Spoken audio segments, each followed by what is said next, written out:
I'm just thinking how going back to being a mother sometimes can be a role, and you define mothers by this is what you do, and you do it like I did it as amazing as I could do. If I was to ask my kids, what is there you can say about me as your mom? Like they may be able to say, hey, you made soup for me or whatever when I was sick and things like that. But I think another important thing is like I would want them to know who I am. So I mean, even for you, if you think about your mother, you could probably say all these amazing qualities about your mom, but what could you say that you saw about your mom's personality and what she did? Well, I never thought of it that way. Because you see her as your mom who cared for you, who nurtured for you. Those are the most important things to me anyway. Right, but it's also important for you to know her as a person. Like, what are her interests? What lights her up? What energizes her? What brings her joy? Because these are things that can be inspiring to you. So I see you around over at Board of Trade events, and you're out there, and you're a photographer, and you tell the story really, really well. Like, this is what I do. You know how you see so many people doing intros? Like the other night, we were there, and people are doing intros of themselves. And when you do your intro of yourself, it comes across as so confident. Oh, wow. Thank you. It comes across so confident. I know that there are people, sometimes we have to like practice what we're going to say. And as it's the other person coming closer to you, and then it's the next person. And then your heart rate just starts picking up, right? Yeah, of course. And like you could just feel like, okay, your throat kind of like, oh, you got something there now. Yeah. Where did that come from? But then now it's your turn. But whenever it's been your turn, you're just like, hey, yeah, I'm Ruth. I do this, I do that. Oh, honestly. It's been there. No, it's still there. Nobody would have any idea. Yeah, it's still there. But then when you won your award at the, what do they call it? The gala? Mm-hmm. The award? Business Achievement Award. The Business Achievement Award. Which award did you win? You won an award for it. The general. It sounds so general. Don't make it sound. You're so funny. She's so humble. So you won an award, nevertheless, and you know some people get as far as first of all not being even nominated, right? They don't even they don't feel they deserve to be nominated, so they don't seek a nomination. They don't get a nomination. Then from nomination, you got to be a finalist, right? Then from a finalist, you become the winner. So there are stages of it, and you went through all of those stages, and you weren't the only one in your category, right? Like so, there was competition for it. And you won. And when you won, what people didn't know was the award winners did not realize was that when we go up there, that we'd be asked to say something. I had some time though. I think when you like saw last people award doing it right, like before. And I was like, but you still didn't have it like prepped. And there's a part of you that's just like, okay, should I even think of something or not think of something? And what if I say something stupid or what if whatever? Yeah. But when you came out and when you started speaking, I was there at that gala. And when I listened to your, what you spoke about, I didn't know if that's something that you had prepared to say. But once you started speaking, even you might think to yourself, it just sort of started flowing from you. And you were just yourself. Oh. You were just yourself. And you were starting to you kind of summarized a little bit of a story about yourself. And I was like, I want to know that story. Oh, wow. That's what got me to call you, honestly. Oh, cool. That's so cool. Yeah. Yeah, it's really interesting because, like we just don't think that what we have means anything. Do you know what I mean? And so when you contacted me, I wasn't kidding. I was like, oh my goodness, I'm so starstruck. You're asking me to be a part of your podcast. You are a star. Absolutely. You're not a star. You're a superstar. So, you're and so kind. you because you talked about how you never saw yourself there, standing there. Oh, man. Right? So that's what I want to know is like, okay, so who was that person who never saw themselves standing there? Yeah. And to go back to that, I feel is so inspiring. That's where the real inspiration sits for me, is to ask you, Ruth, like, wait a second, there was a day you thought you wouldn't deserve to win anything or start anything or be here today winning it. Who's that person? What did that person feel like on that day? Oh, wow. This is why we have this. Oh, but like, like you laugh you guys a lot. at the crying part. No, it's, I really want to know because there are a lot of people and you, that's why you're so special because I think you represent, a person who goes through the full journey, who knows what it's like, and so there was a day and what was that day like? Where did that start? It's I don't think know it's really about you. specific one day, right? I Well, think it's who knows? But what's one of your recollections of what that starting point might have looked like? What was that day? yeah, How did that look like? yeah. It'll be interesting because actually, there was a woman's Richmond Hill Board Trade meeting earlier on when my heart's still pounding when you do the pitch, and I remember it's the same kind of thing when women are sharing all of their things, and I think something in my heart was just like, you know what, I'm going to just share like my intention or just something in my heart, and I remember saying how I was a stay-at-home mom for years, right? And then I just decided, you know what, I just want to be a woman that shows other people what's possible. So whether you're a stay-at-home mom or you're leaving a career or whichever. And then years later, I got nominated and I became a finalist and won. And so it just, who would have thought, right? Well, I think if you ask me, moms are like, it's the hardest job in the world, first of all. So if you can already be a mom and do that, people call it a stay-at-home mom, like it's just like stay at home. But stay-at-home mom is like the proudest title I think anyone could ever achieve. Because when you create a home is when you build the whole world from there. Oh, it's beautiful. That's where the world begins for everybody. And if you have a strong home and the center of the home is the mom, what would we do without that? Right? So you can ask any person who's broken a record somewhere, achieved whatever, climbed whatever mountain, right? It all started there. It always starts there. So if you don't have your mom, you don't have anything.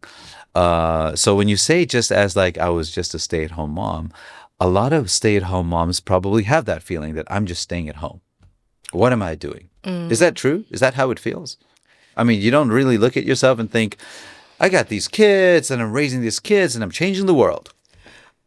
You don't. That's a good question. Don't give yourself that credit. Why not? Yeah, I'm just trying to think. I think, okay, just like to be honest, I do feel, when we bring our children into the world, my heart's like, oh, I brought this like being, and why wouldn't I want to spend my time with this little baby and nurture them and help them to grow? And then, because I was a stay-at-home mom for a while, I did find that I was losing my identity with the things that I'm deciding.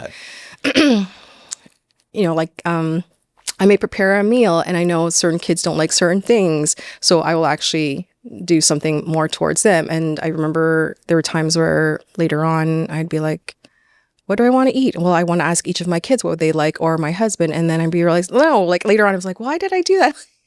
Oh. But it's true. It's interesting when I speak to other women who have I don't necessarily think it has to be stay-at-home moms, but I think stay-at-home moms are the ones who are more prone to it, is that they do start to lose our identity where everything has been for their kids, taking them to activities. Yeah. And I just felt like after a while, near the beginning, it's refueling and recharging. And then afterwards, you kind of realize, wow, is this what it's all about? And how much of this is honoring me and what each of us has a gift. And definitely I was using my gift as I was raising my kids and being involved in the school community. Right. And it was amazing and it was recharging, refueling. And then the kids grow up and they don't need you as much anymore. And then you realize, whoa, wait, they're going to grow up and they're going to leave. And what am I going to do? Yeah, I'm sure it's a very common thing. It's common. And that moment when you're like, what am I going to do? Was it at first an aha moment or an uh-oh moment? Oh, I think I'm just thinking, well, for example, I have 4 children. Actually, I hesitate sometimes when I say that because I actually gave birth to 5. Okay. So basically, when I got pregnant with my 4th, 6 weeks before his due date, I found out that he had passed away. Oh. Yeah. So these are stories we don't know about each other when we see them at a networking event, right? But I also feel it's something that when the opportunity arises organically, I think I do want to share because that's who I am. Right. That's part of my story as being a mother. Yeah. And so, yeah, I don't know where I was going with that, but well, you were saying 4, and it's 5. It's amazing because it is 5. You're right. And there's a real being, right? That you had only you had a connection, but it's not only you, it's all that's needed for that to be real. And it's your baby, right? Yeah. And it's a sibling to your children. It's a real being. And this being has has a heart, has a mind, has a future. And so when he or she passes away, you would say it's 6 weeks before their birth, but it's a being passing away. It's all the same experience as if they had lived 6 more years or 60 more Oh, years. yeah, for sure. It's a real being. Yeah. And you have a connection with that being, and that's real. Well, from the time you pee on a stick and you see that the test is positive, you're already foreseeing, oh, it'll be a future. I'll have 4 children. We were expecting a boy, so it would have been 2 boys and 2 girls. We already saw, and I love to sew and create costumes. So I was already envisioning, Halloween costumes with the baby and everything. And then, and then when things don't play out as we expect, I remember reading the What to Expect When Expecting book, right? There's like only 2 pages about infant loss. Right. And of course, like who would ever expect that when you go, your full term pregnancy, suddenly you find out that your baby's passed away. Right. But yeah, that was definitely one of the biggest tragedies I've had at that point. There's no way to prepare. There's no way. I mean, I could still remember the details of finding out. Like, I'm curious about that because you said there's nothing that prepares you for that. You're absolutely, what can prepare you for that, right? I'm thinking, I can't think of anything that would prepare you. You could read about it a little bit, sure, but even the books that tell you what to expect, spend 2 pages on it. And that's a great book. Everyone talks about that book. It was so big back then. Yeah. Everyone's who's expecting a baby. Well. Right. We read through that book as well. Yeah. And the one after you're expecting, what to expect the toddler years. But then, so now when that happens, what was your first thought about, what are your initial thoughts about what do you do next? Oh, wow. Yeah.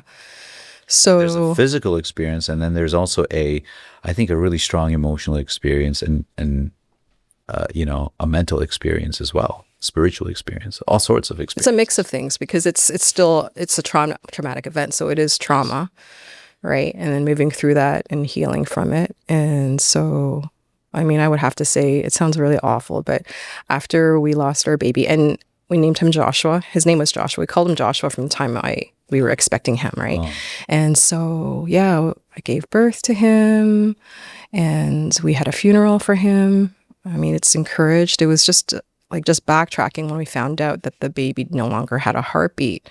The nurses are gently passing us these pamphlets like baby bereavement things, right? And we're just like, and I remember the nurses letting me know, well, if you'd like to, you could be induced today, or you can come back. And I thought, well, my daughter at the time has been working on a little crocheted beanie hat for the baby. Think about your daughter. Yeah, I was. Yeah, wow. Yeah, I was, and I just thought, I want to go home and help her finish that. Wow. So we actually scheduled the day to be induced, which was like the day after or 2 days after. Got to finish the beanie. Got to speak to the kids. Got induced.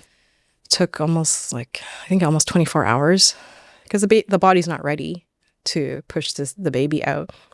And I remember talking to the obstetrician, and I was just like, can't you just do a C-section? Like, just to think about me having to go through labor to have a baby that's not going to be alive. And he's just like, just trust me. Just trust me. And I was like, okay, fine. I was just like, fine. Went through it, got induced, gave birth, and we found out that the umbilical cord had been wrapped around the baby's neck twice. But, there's many babies who have that situation and survive. But what they found was in the umbilical cord, it was actually twisted. It had twisted, and then it started to clot, and that was it. And that's when I realized it's like, wow, this umbilical cord that's meant to give life, it's the thing that caused it to take it away. Yeah. And, so we gave birth to him, planned his funeral, and I guess I feel like I always feel like creativity is a part of it's it's very healing. So for me, I really wanted my children to make things for him. So I got some paper, we painted butterflies that I would actually put on the baby's casket spray so that, just those little things. Like to me, Those are big things. And I think what was helpful was that my husband's aunt was a teacher and she actually coached me through and says, keep the children's routine steady and the same. For kids, it's really important to keep a steady routine because that gives them security and a sense of stability, and also do things that can involve them in the grieving process. So whatever people gave me as advice, I just took it. So they're like, oh, I lost a baby. This is what I did. I was like, that makes sense to me. I'm going to do it. Like I only had like a short window of time from the time we found out he had passed away to his funeral that I just want to squish it in. And it's almost like that's all you have with that. You just know that when the funeral's over, that's all. Like nobody's going to really talk about it. And you, as a mother, your baby's always your baby and you want to give him justice. Right? Yeah. So, but I have to share an incredible experience is that when I had my OB appointment a few weeks later, I always feel like there's always a purpose to why things happen. And I asked when I went to the OB appointment, he assessed me and he's like, okay, things are great. And one of the first, he's like, do you have any questions? I was like, yes, can I try again? And I love that he didn't criticize or judge. He's just like, you can start right away. And so that's what we did. My husband and I, we decided that we're just gonna try again. Right. And usually we get pregnant right away, but it took like maybe 2 months, which is still to me is like takes a long time because we're like right away we decide we're like boom. Wow. But what was really incredible was, well, I have to say that during the pregnancy I was definitely worried. I went to the hospital at 9 weeks pregnant and I wasn't vomiting like crazy. And the nurse, and I told my husband, you need to take me to the emergency. He's like, why? He says, because I'm not vomiting. Oh my gosh. Because all of my pregnancies, when I would be vomiting like crazy. I had what Kate Middleton had, like hyperemesis. Okay. Where you're like vomiting like you have food poisoning. Wow. And you have to go on IVs and things like that. So yeah, I went to the ER and the nurses are like, so why are you here? It's like, I'm 9 weeks pregnant and I'm not vomiting. And they're like, okay. Yeah. And I'm like, but it's because, and I told them it's because, well, I lost a baby. And they're like, oh, okay. And they were really sensitive to it. And they brought me in and assessed and they showed that the little embryo or fetus is like kicking, it's just, so like there's definitely anxiety throughout the pregnancy. Yeah. I feel like you're just very anxious. Like when there wasn't a little kick, just wondering. And I remember leading up to his. Your senses are that much more heightened, like. Oh yeah. Yeah, definitely. You just feel any little thing, you just feel like you hope it's not going to happen again and you want to make sure it doesn't happen again. So you want to go get it checked out. And I mean, I went to probably emergency 2 times before I gave birth to my baby because I thought something had happened. It's just one of those things. Where does concern shift into paranoia, right? Like it's an invisible line, right? And you have every right to be because it's a life we're dealing with. This is not something... Mm-hmm. They call it bread in the oven, but it's not bread. It's like it's a human being. So better to be cautious, right? Yeah. Or I think it's just a way to calm your anxiety. So, I mean, maybe ideally a person will go to therapy and get some support. And at the time, I know for sure I didn't. So maybe that would have been helpful, right? To kind of calm. Brain. Be able to say, hey, this doesn't always happen. It's going to be okay. But I mean, I didn't have that. So I'd be like, no, I want to go. Let's go to ER. Let's just check this out. Let's go just make sure the baby's okay. And I remember leading up to... But your instinct, you're so sure of yourself at that moment. This is what we're going to do. Yeah. I like it. Oh, yeah? Do you? Oh, that's good. Not too sure about causes anxiety for my spouse, right? It's like... Well, in that moment, it's you're the one carrying the baby. Mm-hmm. So... Yeah. Makes sense. Yeah. So, I mean... But you said earlier that, when these things happen, they happen for a purpose. What was the purpose that you saw after the fact? Oh, this is the thing. Okay, so I remember going to one of my appointments and Joshua's birthday was coming up and I was actually feeling anxious about it, like wondering how I'm going to manage first year. Yeah, the first year.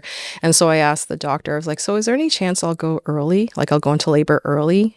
And he's like, you know what? You don't have any history of it. The baby's up here. The baby hasn't dropped. So I'll see you next week. And I was like, well, okay, isn't there something that you can, like I heard that. Having that second baby right within the first year Okay. Yes. Understand now. Yeah. Okay. So we got pregnant Wow. right away. Okay. Yeah. So Well, so the first year for Joshua who had passed away is coming, yes. and the baby's not yet born. Yes. Okay, got it. Yes. But you're in your like what, second or third trimester? Last trimester.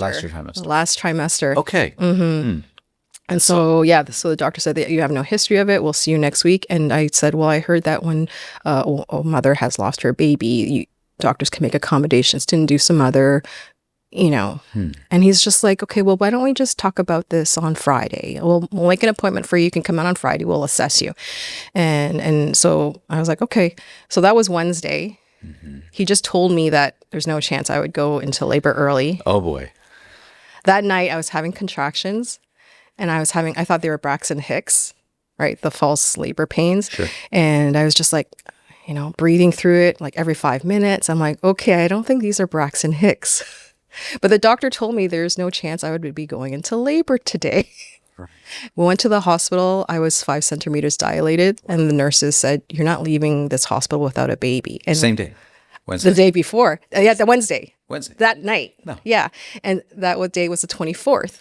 And the nurses said to me, you're not going to leave this hospital without a baby. And I said to them, I was here a year ago and I had a baby that passed away. And the nurses were like they didn't know what to say. They were stunned. And I'm like, no, it's okay. It's okay. Because I could tell that they didn't know whether they should say something sympathetic or I was like, no, it's okay. This is good. This is good. So yeah, I basically went into labor, gave birth, and our daughter was born on the same day that her brother was born. Yes. So for me, like that's that a twin is in a way.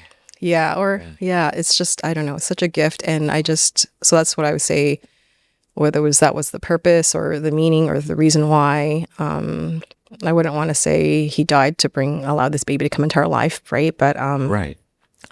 But I do believe that, I do believe there's a God, and I do feel he knows my personality. He knows that if that day, July 25th, would always been a day of grief, but because our baby was born on that day, wow, it was able to be a day of joy. Wow. Yes. So miracles happen. Yeah. Yeah. That is amazing.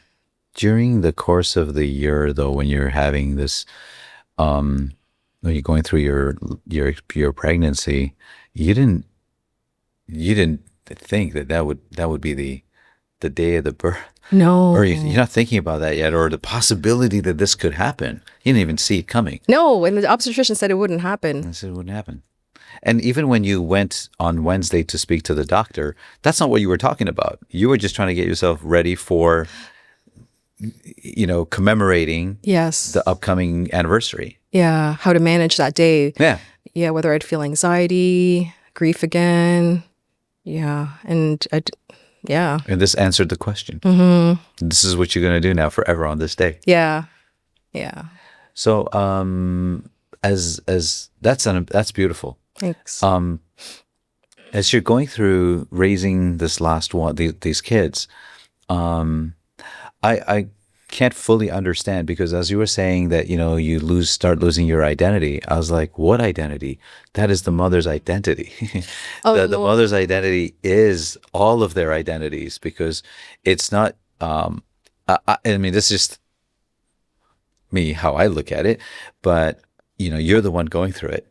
But what I see is that your mother might say that, it's honoring yourself, but they are your honor. Like, they are all you.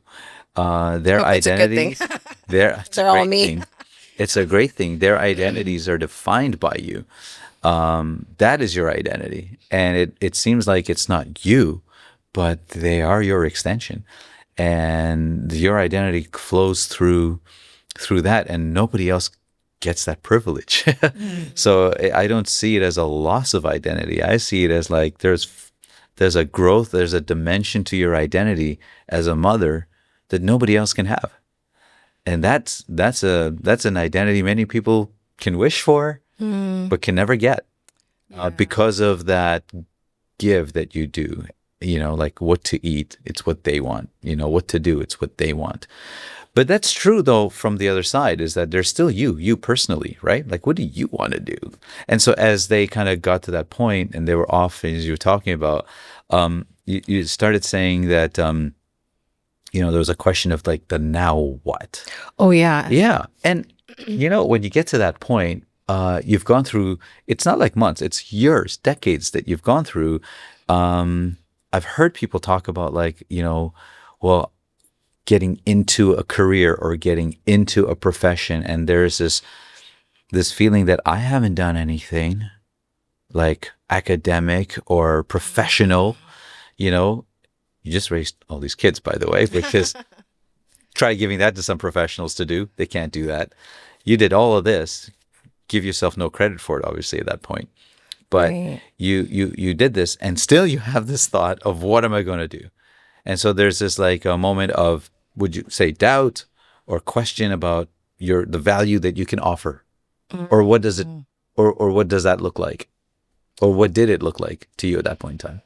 Yeah, I'm just thinking how going back to being a mother, sometimes it's defined by it can be a role, and we define mothers by this is what you do, da, da, da, da, da, and you do it like I did it as amazing as I could do, right? Because You're still doing it. oh, thank you. And I just think, if I was to ask my kids, what is there you can say about me as your mom?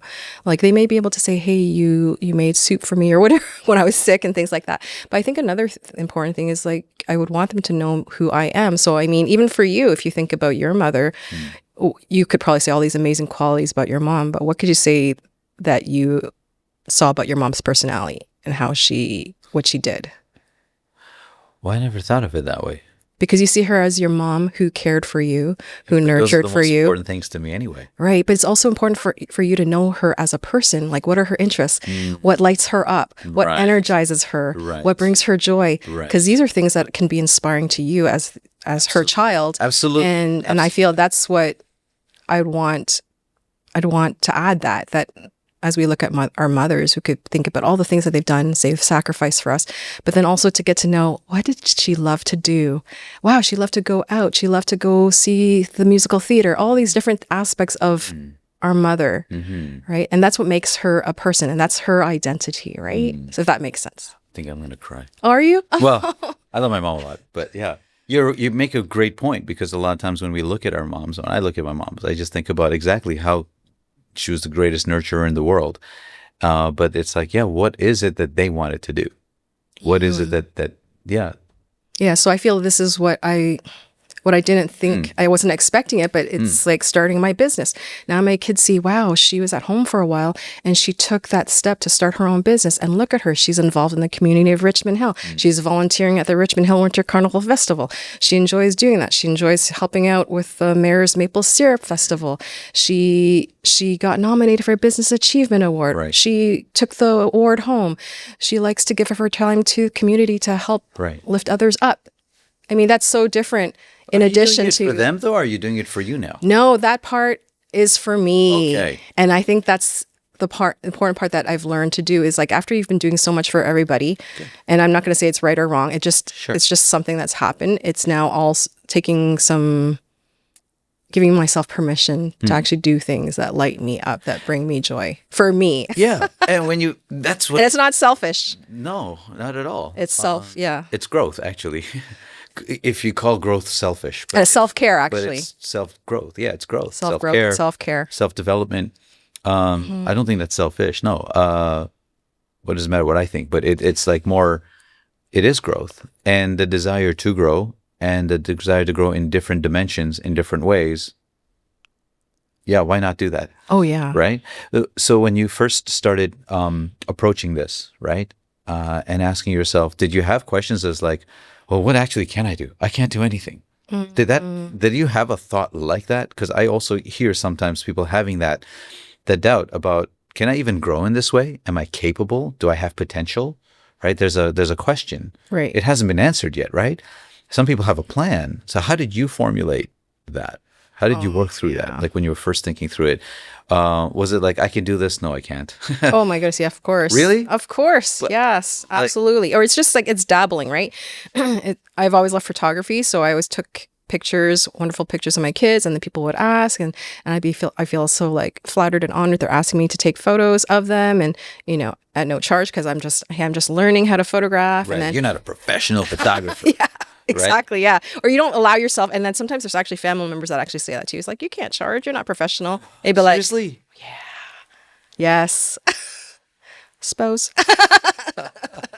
Yeah, there's going to be people. I think definitely when you're a business owner, sometimes the closest people to you may be the ones who may not be supportive. And I learned that it's not because of me. Right. It's because they have their own blocks, they have their own experiences, and they're projecting that same Yes. idea on us. Yes. So until we develop the self-confidence to realize it's not about them. Like, Would you say you had that self-confidence back then as well? no.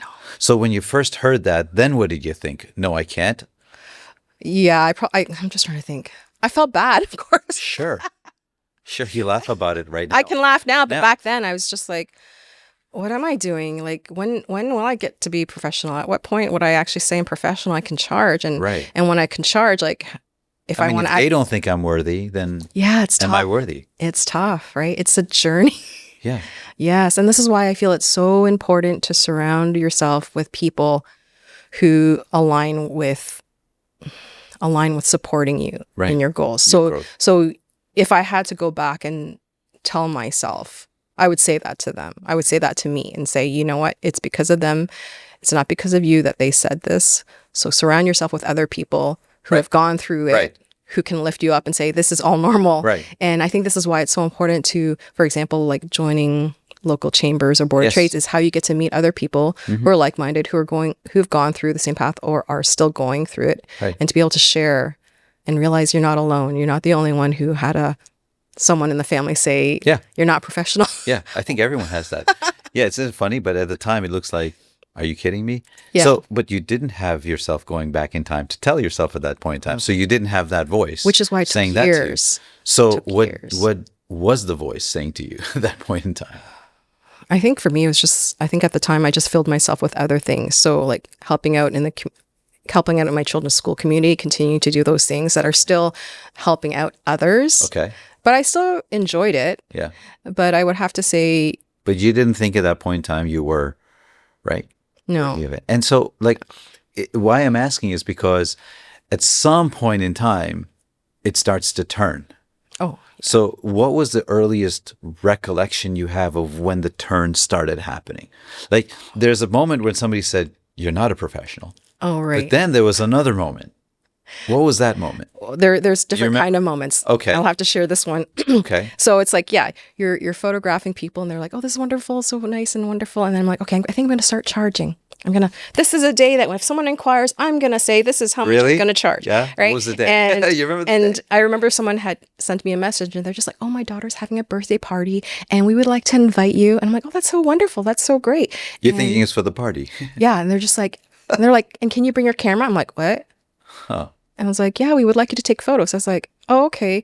Well, I do event photography for X amount per hour. And they're like, why would you do that? And I was like, and that day I was like, I don't care. I'm putting up Ruth Plumb photography on Facebook. I just launched it. So That was, yeah. that was like, I've had enough of this. Is that it? I was just like, I'm just putting out there. Maybe that's as official as I can get, as saying Ruth Plumb photography on my Facebook page, or like So don't having bother its own. calling me unless you know you're paying something. Yeah. And so that was one step, right? To actually own it and be like, that's it. But I would have to say the big turning point was, Wait, sorry. Did you? Oh, go for it. I want to ask you because did you ever worry that what if nobody calls now from now on? you know what? I think at the time it didn't matter whether people called or not. Okay. I was just going to put it out there that now this is Because who I would am. have thought, what if they don't call anymore? Because I got value out of doing photography. Right. I felt good doing it. If I'm you, right? Yeah. But then, what if they don't call? I just thought about that. But like for me, when I was literally just starting, and just that moment of like, I'm sick and tired of people just saying, thinking, expecting Good. that they're going to get this for free or expect it for free because I'm a mother with a camera.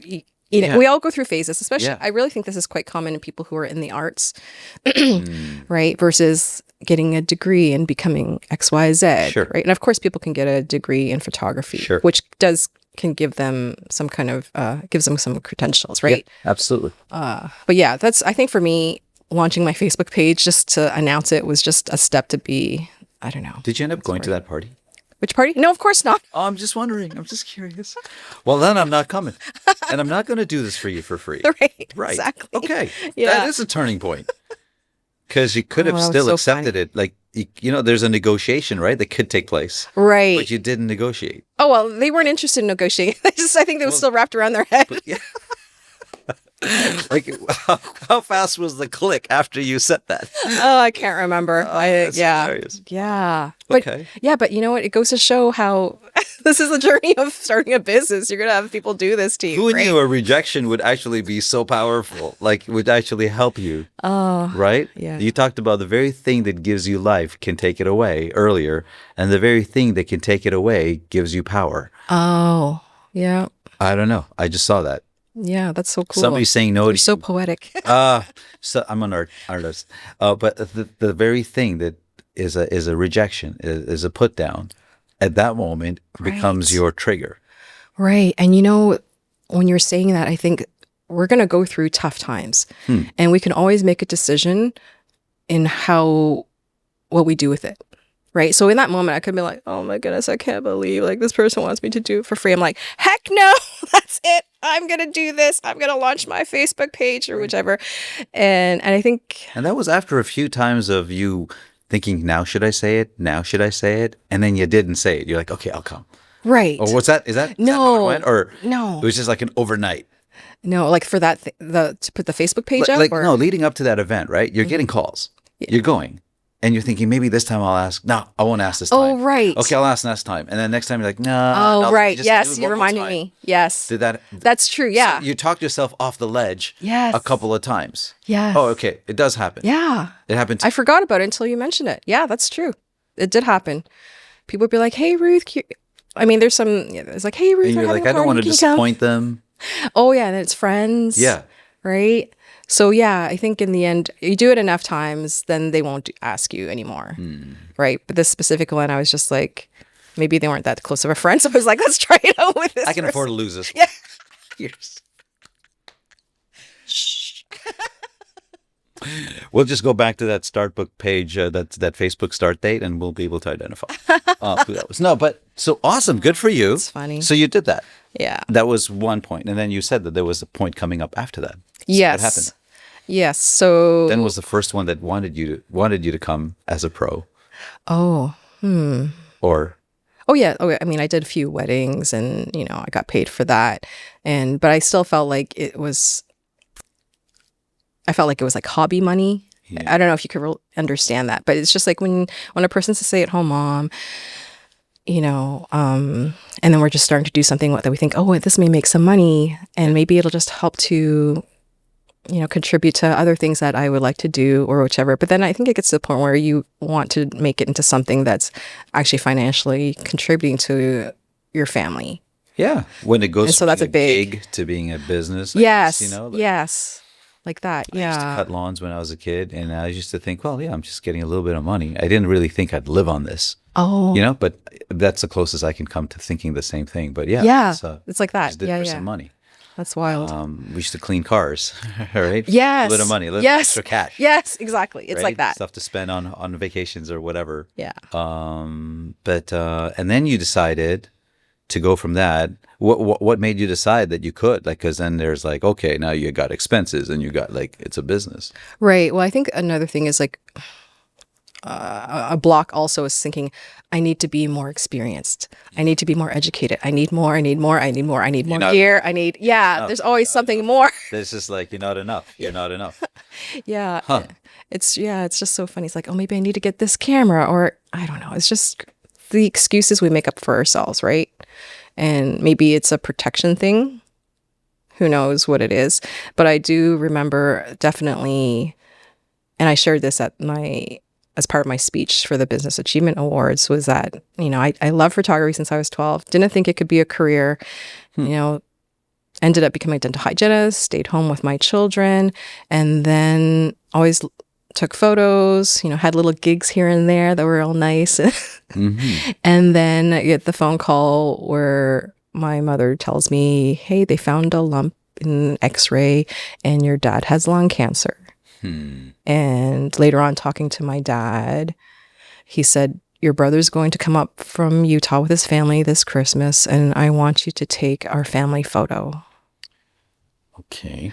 And I felt like there was a lot of pressure. It was like the most important photo I would ever take of my family. And at the time, we didn't know what the prognosis would be with, we hear things, lung cancer, survival rate of 5 years, all this stuff like that. But it just, definitely, I just felt like, wow, life is short. And I remember feeling so much grief and feeling like, I want to be able to take family photos for people just for a therapeutic thing. I just launched mini sessions, mini sessions in the park, right? Wow. And it was booking up, and I thought, wow, if people want to be able to remember their families, and I just felt like, what am I waiting for? Am I going to continue to do this as a gig and just have hobby money, or am I going to actually do this? Am I going to actually start it as a business? And so, yeah, that was like a big decision for me. That was like the big turning point, was that I didn't want to be in my 70s and 80s just being happy that I did like a little hobby money photography. I really want to show myself. You said something really interesting. You said, what are you waiting for? And quite often the answer is like, I don't know what we're waiting for. That's right. There's nothing to wait for. Yeah. But it's not until we ask the question. Oh yeah. What are you waiting for? And you got to ask it to yourself, right? I mean, that's the most powerful person to ask, and that's the most powerful person to answer. Yeah. So you started doing this, and you started. Did it ever change for you along the way in terms of like the fun that you were having? When did would you say now the confidence started building up? Was it like the first paycheck? Do you remember the first paycheck? Oh my goodness. I don't remember the first. I know, it's all a blur now. Oh yeah. It's a proud moment. No. Okay. One of the definitely I decided to launch, and a friend had decided to be a life coach and was looking for business branding photos. And I took these portraits of her. She loved all of them, and she bought my top package. And I was just like, oh my goodness, it's happening. It's happening. Why did you ever doubt that this would be right? Did you ever ask yourself, why do you ever doubt yourself? No, what's really funny is that years into my business, my mom's just like, wow, Ruth, your photography is so beautiful. I don't know why you didn't do this straight out of high school. I was like, okay, breathe. Really, guys? Breathe. And it's just like, let it go, Ruth. It's okay. But it's a compliment. It's a great compliment. It is. And that's her way of sharing that she acknowledges like what I'm doing. But it's just so funny that it's like, that would have been nice to hear when I was 16, Mom. Did this.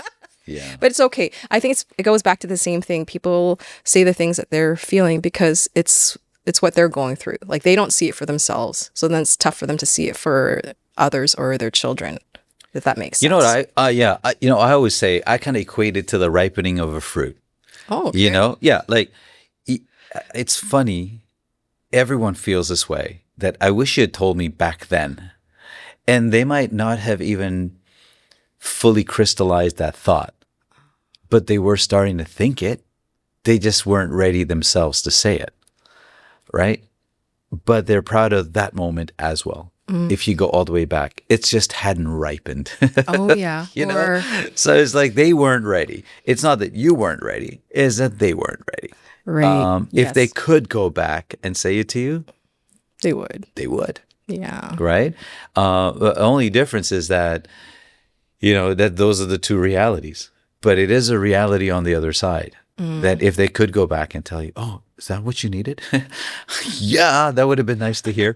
And then it makes you wonder, right? Like, of all of the things that we ought to think about saying to whoever's our kids. Oh, definitely. And it makes you cognizant of that. Oh yeah, for sure. There's another purpose for it. Yeah, exactly. And I do think the experience that we have, we could choose to learn from it and grow from it, or repeat it. Right. So I could have definitely learned to repeat the things that I was, their way of nurturing me. I could have chosen to repeat it, but then I was aware that that wasn't helpful. So I'm going to do things differently. But it takes awareness, right? Some people do repeat old patterns of behavior, right? Well, you and others said make it a earlier change. to me. You were saying that occasionally, we all battle with imposter, and you're saying it can happen recently, or it has happened recently. So here you are, you got the validation from mom and everybody else, right? And you're doing all these things that you're doing, and you're getting paid for your work,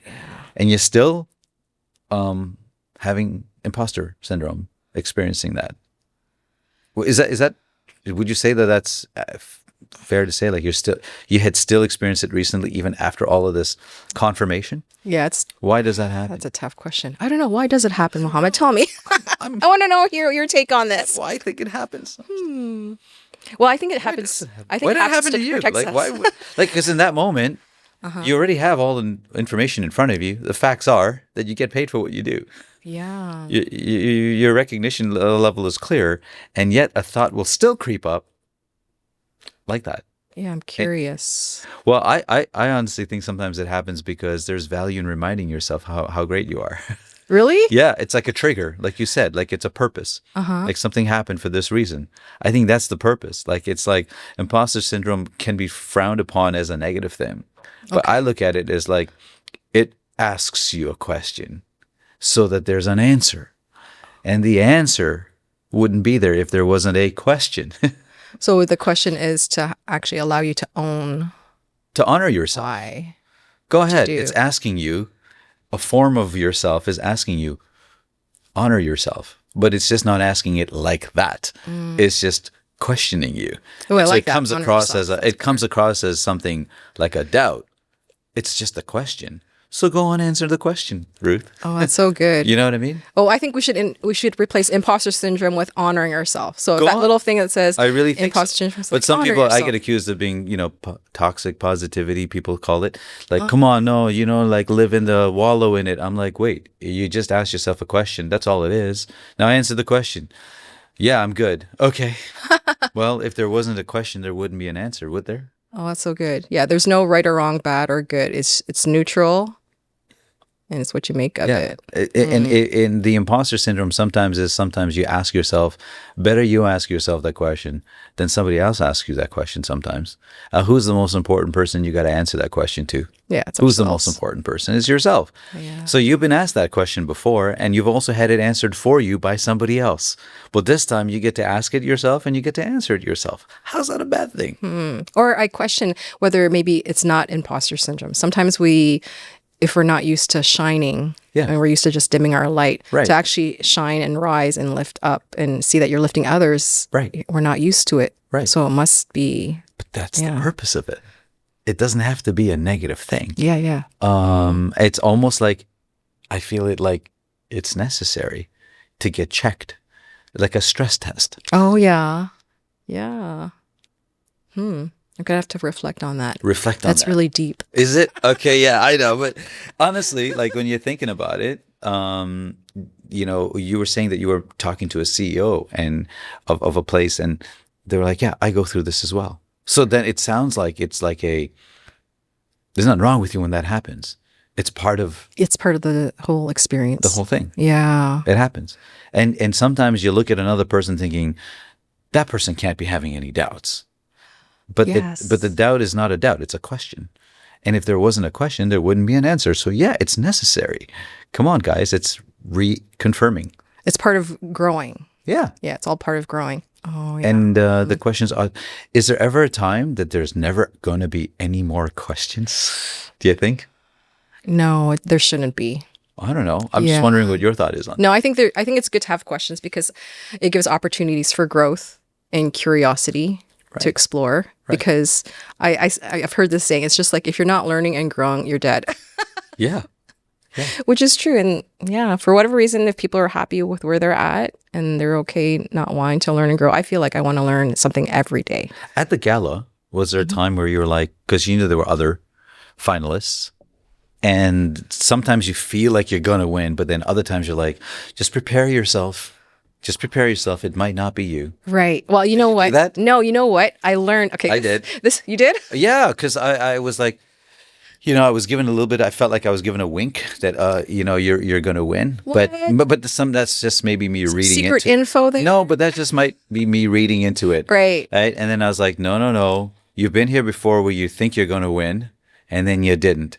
So don't get all ahead of yourself. And when I saw the pamphlet of all the other nominees, I was like, these people are good. Oh, yeah. These are really good candidates.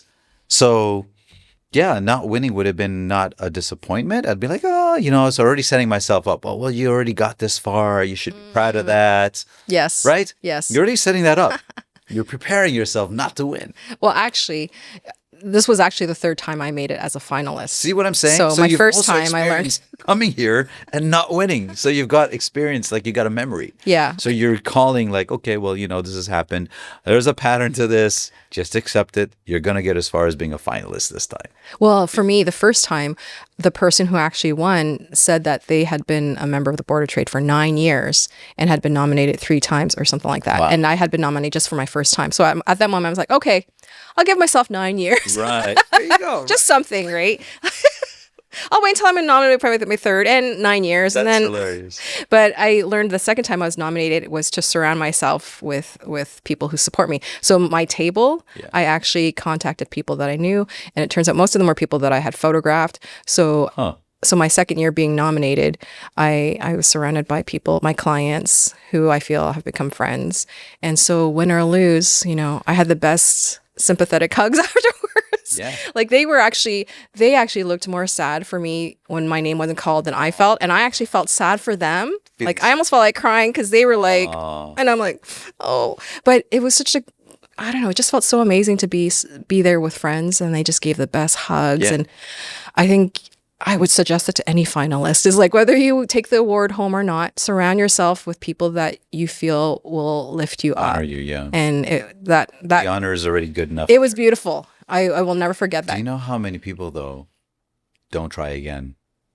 Was there something in you that's after you didn't win? Like you already said, well, maybe I got to try 3 times or more than once after you didn't win the first time, right? After being a finalist, by the way. So some people just sort of say, I'm not going to win.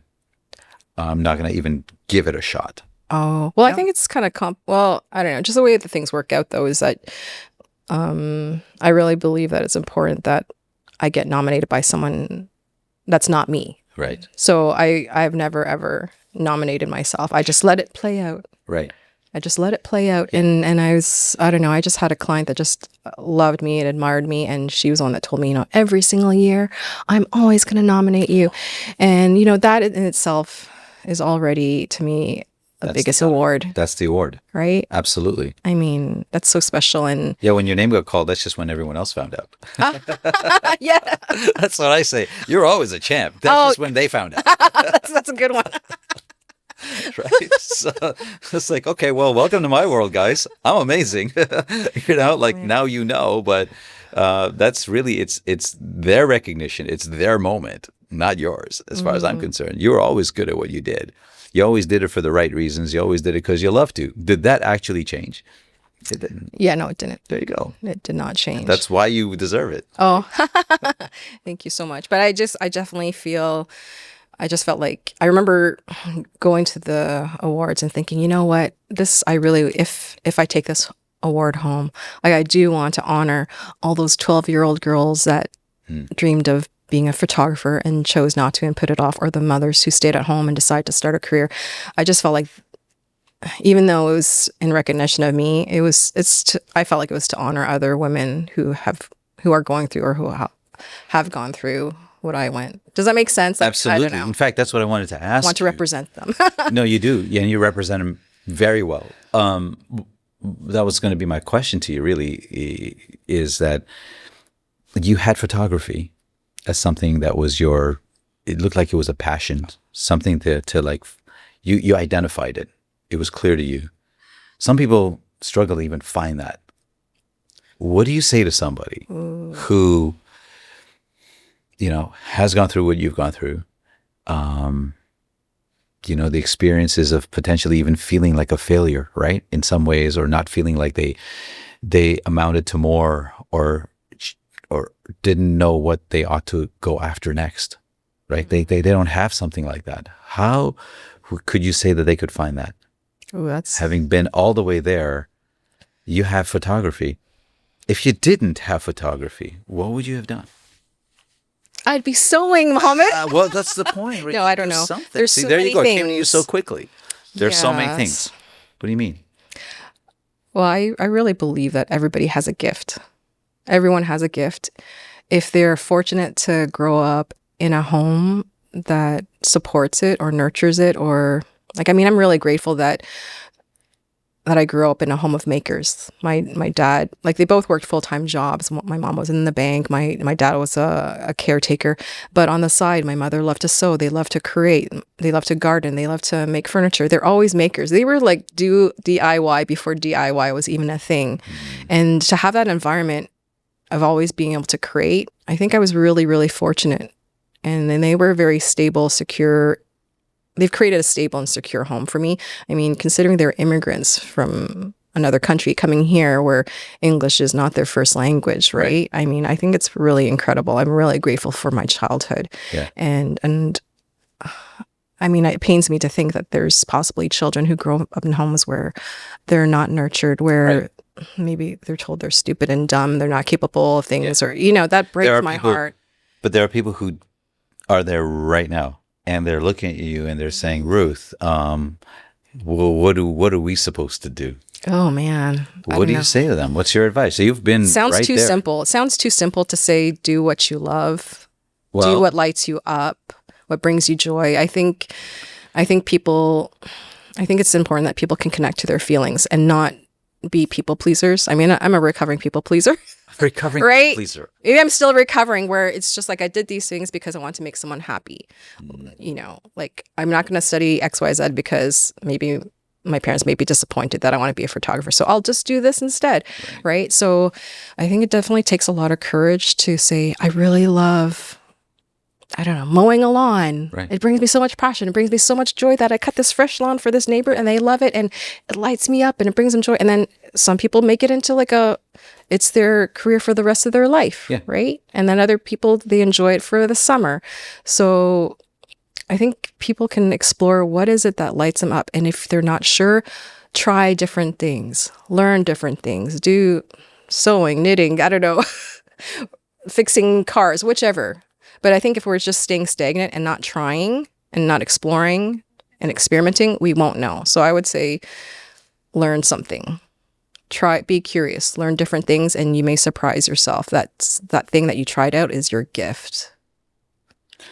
Well, I think you also asked yourself an important question at one point in time in your own journey. You know, what are you waiting for? Right? Sometimes we are waiting for something, and there's really nothing to wait for.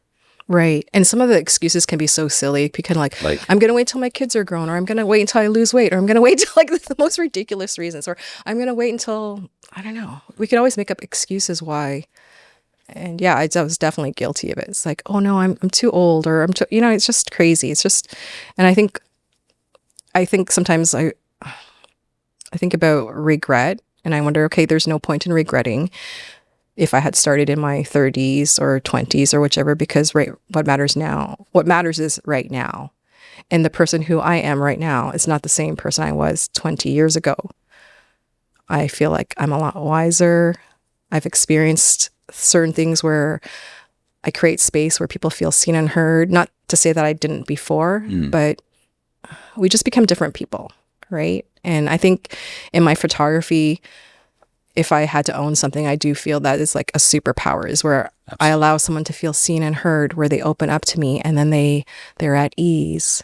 And then we talk, and then the photo session begins and I guide and direct them and they trust me. And then I just bring that light that they carry inside of them and I bring it up to the surface. And it's just really, I just feel I'm so lucky that, you know, after they see their photos, like the thing that really touches me is just like, wow, you know, I haven't had a photo of me that I actually loved. And it's like, what? Like, I was like, and I just feel, that's when I feel like, whoa. Because I do believe there's something I used to tell myself. It's just like, oh, photography, oh, Ruth, anyone can do it.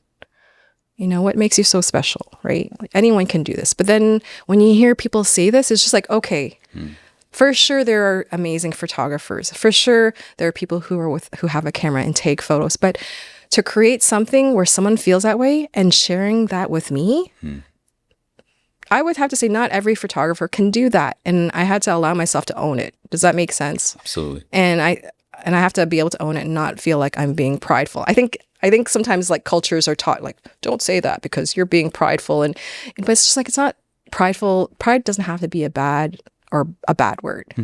It could just be like, I made someone feel really great about themselves. And that brings me so much joy. And I'm so grateful that I can do that. It's fulfilling. Yes. Right. Absolutely. So, yeah. So, are you done growing or no more growing for you? I'm going to grow until like I'm 100 years old. I'm going to grow. So you're not done, huh? No, we can't. Honestly, if we're not growing, we're dying. And you know what you're going to grow into next, or are you just... You're going to trust it? I joke. Well, I don't know if I joke around about it, but I was like, okay, you know what? I'm going to do photography until I retire. And after that, I'm going to run as a ward counselor in Richmond Hill. And then after that, I'm going to go volunteer in a hospital and just carry little babies that are in the intensive care unit that just need that, skin to skin contact that nurses don't have the time to do. But my main thing is like, I'm always going to be doing something for sure. Whether it's serving in the community, whichever. I just can't imagine not. Yeah, so. Thank you. Yeah. That was amazing. I think we got to come back here in a few years and see where you're at. Oh my goodness, yeah. What do you think? Who knows? But I have to say, when I photographed a woman who had turned 99. Okay. She lived to be 100 years old. And I just felt we would meet for lunch. And she was such a gem. And, I've asked her some questions and she actually said, be involved in a community.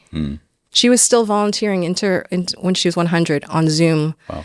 Yeah, for an organization. And she's just an inspiration to me. Amazing. Yeah. So I feel like put yourself out there, do what you love. You'll be inspired by other people that you meet and you're lifted up. And I feel like I'm doing the most amazing thing, not just because I photograph people, but because the people I photograph, they inspire me and they touch me and I learn so much. I'm so grateful. Thank you for that. Thank I really you. appreciate you coming here for that today. Thank you for this opportunity.